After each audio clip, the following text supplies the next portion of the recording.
Assalamualaikum warahmatullahi wabarakatuh. Ya teman-teman, kita hari ini akan mempraktekkan teknik coaching untuk mengerjakan tugas demonstrasi kontekstual kita. Hari ini saya Fahmi Hidayatun sebagai pengamat dan sebagai coach adalah Ibu Fatmawati Ramli, sebagai coachee adalah Bapak Mahesa Arifin.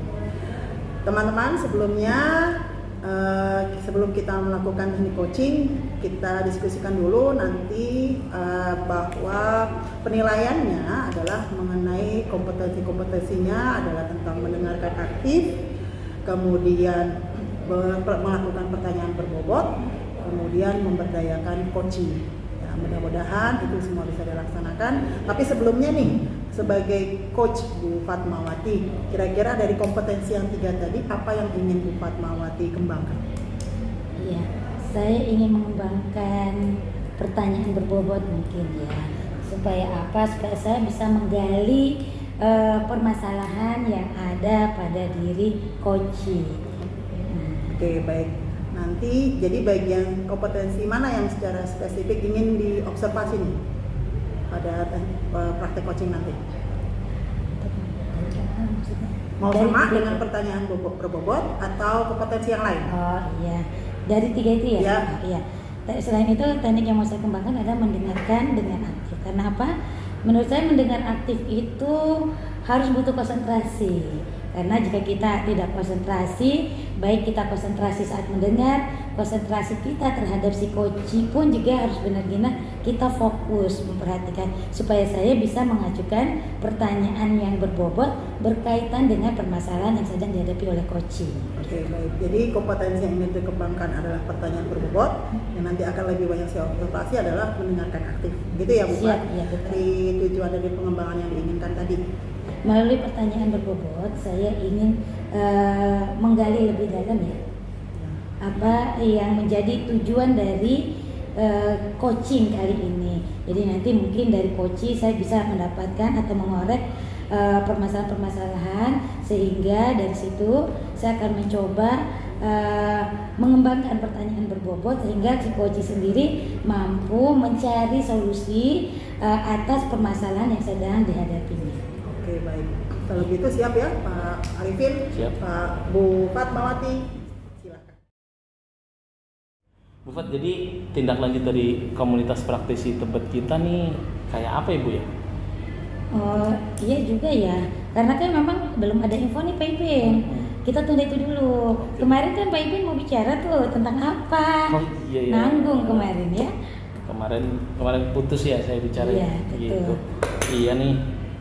Ya ada permasalahan lah sedikit di sekolah yang akhirnya mengganggu semangat saya Bu gitu. Semangat ya. Seperti apa tuh? Kok bisa mengganggu semangat itu? Gini ya, sekarang kan ya Ibu tahu kan kita sama-sama sedang menjalankan program calon guru penggerak nih gitu. Terus juga kan di sekolah juga pasti ada program-program yang dilaksanakan di sekolah.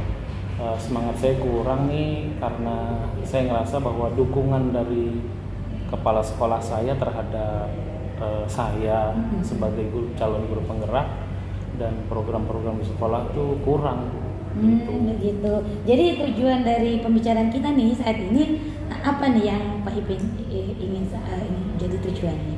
Ya saya sih mau diskusi aja kira-kira nih apakah semangat saya ini memang benar dari kurangnya dukungan dari kepala sekolah atau memang saya aja nih yang istilahnya apa ya pengen ngarepin ujian kali gitu Bu. Saya pikirnya sih begitu. Iya. Jadi apa ya, bentuk kurang perhatian ya tadi ya. Iya. Dari kepala sekolah yang Pak Ipin rasakan itu seperti apa? Iya, kayak gini nih, misalkan ada program yang kayak sekarang kan kita lagi mau melakukan pendampingan individu gitu, bahwa kan pendampingan individunya harus dihadiri oleh beberapa elemen di sekolah ya, termasuk kepala sekolah. Dan kebetulan hari ini ya beliau juga tidak hadir gitu. Iya. Gitu. Jadi itu juga salah satunya, dan bukan hanya sekali saja sih, tapi ada beberapa lagi yang lain yang memang akhirnya saya berkesimpulan bahwa beliau kurang mendukung saya gitu. Termasuk juga di program-program sekolah. Iya. Kalau kami tidak mengingatkan, ya beliau ya cuek-cuek aja gitu Bu. Jadi kami pikir bahwa itu nggak mendukung program sekolah. Selain itu bentuk dari kurang peduli ya kalau saya bilang ya. Iya. Bentuk kurang pedulinya itu selain tadi yang sudah disebutkan oleh Pak Ipin, apa lagi? Ada bentuk lain ya seperti itu? Apa ya, pasif banget Bu, pasif gitu Bu. Jadinya semua tuh harus dari guru yang memulai. Kadang-kala kan guru juga punya kesibukan di pembelajaran, tapi akhirnya ya terlupakan dengan program mungkin yang harus dilaksanakan. Iya betul. Tapi tidak ada reaksi dari kepala sekolah gitu untuk mengingatkan kita atau memulai satu pembicaraan untuk program sekolah ini mau kita laksanakan loh, ayo kita rencanakan gitu. Maunya Pak Ipin seperti mau duduk bersama lah ya, Iya, dalam gitu. mencari solusi. Ya. Minimal sih kayak gitu aja Bu. Gitu apa namanya, kita kan nggak butuh misalkan ini uangnya, ini laksanakan programnya gitu, nggak perlu sampai di situ. Iya betul. Beliau kasih kita apa ya, yuk besok mau ada kayak maulid nih, mau ada maulid, yuk kita kumpul dulu gitu. Nah semua itu mulainya dari kami, dari guru. Jadi kurang inisiatif juga berarti kepala sekolahnya. Iya gitu. Lebih ke situ ya. Jadi melihat kondisi kepala sekolah yang seperti itu ya, dalam arti Pak Ipin merasa kurang dukungan, baik secara moral ya, Iya. maupun bentuknya dana dan lain sebagainya kan kurang. Nah kira-kira apa rencana Pak Ipin untuk menghadapi situasi yang seperti ini? Yang pertama sih kemarin saya banyak diskusi di antara kami ya guru Bu, gitu, saling mengingatkan tentang program-program yang sudah ditetapkan di awal tahun pembelajaran, gitu, saling mengingatkan lah, lalu apa yang mesti dilakukan. Ya akhirnya ya kami berkesimpulan bahwa kami harus inisiatif, gitu. Kami menganggap bahwa inisiatifnya harus dari kami, langkah-langkahnya pun harus dari kami. Ya Ibu sekedar menyetujui saja gitu. Artinya semua rencana itu dibuat oleh guru, bukan inisiatif kepala sekolah ya? Iya Bu, gitu. Jadi yang selama ini sih kayak yang maulid aja nih, inisiatif dari kami gitu. Gitu. Hebat juga ya gurunya ya. Terus selain itu apalagi itu rencana berikutnya? Itu apa ya?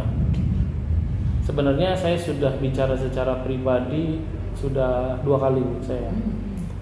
Sekarang saya punya prinsip pada saat saya bicara 2 kali, yang ketiga saya pikir sudah tidak bisa lagi Bu. Saya harus cari cara yang lain. 2 kali saya sudah ngobrol sama Ibu secara pribadi di ruangannya, bahwa secara garis besar kami bilang bahwa keberadaan Ibu di sini kami dukung, apapun yang Ibu lakukan ya kami akan support, kami akan bantu, seperti halnya kami membantu kepala sekolah yang sebelumnya gitu. Iya betul. Bukan hanya 100% tapi 1000%. Yes. Yang penting kami, bahasa kasarnya tolong perintahkan kami gitu. Bahasa kasarnya saya nih, tolong perintahkan kami. Tapi itu tidak terjadi juga. Ya kemarin sih kecetus gini.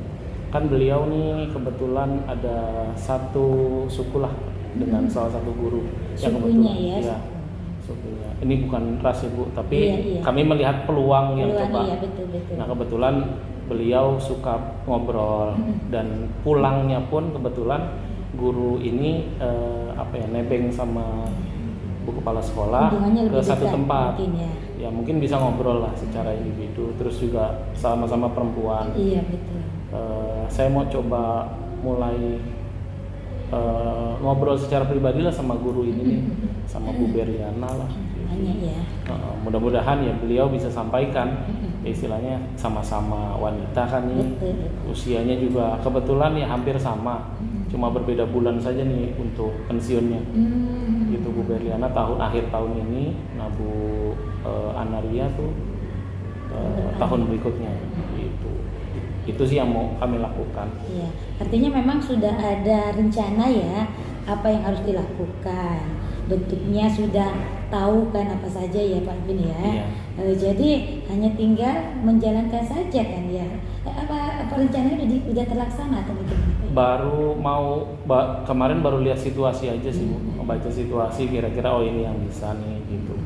Terus yang memungkinkan kira-kira ini masih tanda tanya juga karena ya orangnya pasif, nggak banyak ngobrol sama kita. Sangat sedikit lah komunikasi sama kita Bu. Itu yang sulit ya, sulit. Memang orangnya pendiam atau seperti apa Pak Ipin melihatnya? Kalau saya ajak ngomong secara pribadi itu mau Bu, interaksinya bagus. Tapi pada saat kita berkumpul rapat secara keseluruhan guru-guru dan pimpinan dan kepala sekolah, ya hanya yang dibahas ya yang inti-intinya saja. Misalkan kita mau melaksanakan maulid, oke tanggalnya tanggal berapa? Siapa yang mau dilibatkan? Sudah selesai gitu Bu. Padahal gurunya udah siap banget ya. Iya. Hanya tinggal kasih instruksi, oke jalan gitu ya. Nggak ada perintah itunya gitu. Dan sebagai guru juga tidak berani melangkah karena belum ada SP-nya, surat perintahnya. Iya. Kami pun mau ngomong, Bu, terus yang harus kami lakukan apa? Kami rasa kurang etis gitu. Ya mungkin nanti kami akan cari bahasa lagi lah yang lebih baik untuk menyampaikannya. Berarti rencana kedepannya banyak yang akan mau dilakukan ya? Iya, dicoba Bu. Ya, semoga sih semua terlaksana ya Pak Ipin. Jadi berdasarkan hasil sharing yang saya dengar dari Pak Ipin tadi bahwa kurang perhatian kalau saya bilang kurang perhatian dari kepala sekolah. Punya banyak rencana aksi yang akan dilakukan untuk menarik perhatian dari kepala sekolah. Iya Bu, ya mudah-mudahan lah dalam waktu dekat ini kan kita lagi mau melaksanakan program maulid nih, ya kami coba yang tadi lah satu-satu kami coba terapkan. Kayak misalkan kita mau ngobrolnya ke Bu Berliana lah, walaupun sebenarnya beliau nih non muslim gitu, tapi coba kita ngomong tentang teknisnya pelaksanaan seperti apa gitu. Kami kan harus ketemu sama orang tua, mengkonsep acara gitu kan. Acara nanti berkaitan sama biaya gitu. Iya. Ya ngobrol sama Bu Berliana lah yang paling dekat gitu. Iya, semoga ya Pak Ipin ya setelah Pak Ipin melakukan rencana aksinya tadi mendapatkan hasil sesuai dengan yang diinginkan oleh Pak Arifin. Dari sekian banyak yang tadi sudah disampaikan oleh Pak Arifin, ya semoga apa yang diinginkan, yang diharapkan oleh baik Pak Ipin dengan teman-teman yang lain di sekolah tentunya ya, semoga berhasil ya Pak Arifin ya. Tetap semangat dan jangan putus harapan. Artinya bagaimanapun juga mendekati seseorang itu tidak mudah ya, apalagi kita lihat tipenya ya seperti kepala sekolah Pak Ipin. Semangat Pak Ipin. Iya Bu. Terima kasih Bu Fatma. Coachingnya sudah dilakukan oleh Bu Fatma dan Pak Arifin. Bu Fatma tadi kan ingin kompetensi yang dikembangkan adalah pertanyaan berbobot. Kemudian tadi saya mengobservasi dengan dari sisi mendengarkan aktif. Itu tadi Bu Fatma menjelaskan itu berhubungan gitu ya Bu Fatma. Dari mendengarkan aktif, Bu Fatma dapat membuat atau menanyakan dengan pertanyaan yang berbobot. Nah, sekarang tadi yang dari coaching yang sudah dilakukan Bu Fatma, yang menjadi indikator ketertiban pengembangan itu apakah apa yang sudah dilakukan BUPAT supaya tadi indikatornya itu dapat tercapai? Tadi saya berusaha mencoba memberikan pertanyaan berbobot yang bisa merangsang keluarnya ide-ide yang mungkin bisa dilakukan Pak Arifin dalam mengatasi beberapa masalahnya berhubungan dengan rencana aksi yang akan dilakukan oleh Pak Arifin. Jadi artinya sudah tercapai kira-kira gitu ya Bu Fatma ya? Insya Allah. Oke, dari catatan saya, dari observasi saya tadi Ketua, Bu Fatma itu sebenarnya sudah mampu mengembangkan kompetensi yang tadi Bu Fatma inginkan dengan pertanyaan berbobot, dengan mendengarkan aktif itu dengan cara pertama Bu Fatma itu mindfulness gitu. Penuh kesadaran penuh gitu, bukan mendengarkan dengan kesadaran penuh, dengan benar-benar konsentrasi gitu ya. Kemudian Bufat juga dengan mengulang kata kunci yang disampaikan oleh Pak Arifin, itu Bufat menjadi pertanyaan yang Bufat ajukan itu diambil dari titik berat dari kata kunci yang Pak Arifin sudah sebutkan, sehingga jadilah atau timbullah sebuah pertanyaan berbobotnya. Tadi yang saya catat itu menjadi menarik itu adalah Bufat bisa membuat Pak Arifin menjelaskan sedemikian banyak gitu ya tentang permasalahannya, mengidentikan masalahnya, dan mampu untuk membuat Pak Arifin itu melakukan rencana-rencana yang akan dilakukan untuk menyelesaikan masalahnya. Itu catatan saya seperti itu. Jadi ada antusiasme, ada responsif juga, kemudian Pak Arifinnya itu juga menjelaskannya lugas gitu ya, lengkap dengan pertanyaan-pertanyaan pemantik dari Bufat. Jadi saya pikir kompetensi yang dikembangkan oleh Bufat mungkin sudah tercapai. Kira-kira nih Bufat, dari coaching yang terasa yang sudah kita jalankan hari ini, kira-kira Bufat apa kompetensi apa lagi yang ingin dikembangkan pada coaching-coaching yang akan datang mungkin? Ini juga saya sudah sampaikan ya, mendengarkan aktif itu bukan sesuatu yang mudah. Kita betul-betul harus membuat diri kita itu benar-benar fokus supaya kita tadi dari apa yang disampaikan oleh coaching, kita bisa membuat pertanyaan pemantik yang berbobot, yang bisa yaitu tadi merangsang supaya yang benar-benar bisa memantik supaya si coach ini bisa mengeluarkan ide-ide, rencana dan lain sebagainya yang ini dilakukan oleh si coaching. Kalau menurut saya sih dari situ, karena itu buat saya itu dasarnya. Jadi mendengarkan aktif itu adalah kunci utama kalau buat saya. Yes, mendengarkan aktif ya agar dapat melakukan pertanyaan tadi. Oke, demikian untuk coaching kita hari ini. Mudah-mudahan menjadi pembelajaran kita bisa semangat untuk melakukan coaching lagi yang akan. Iya. Iya.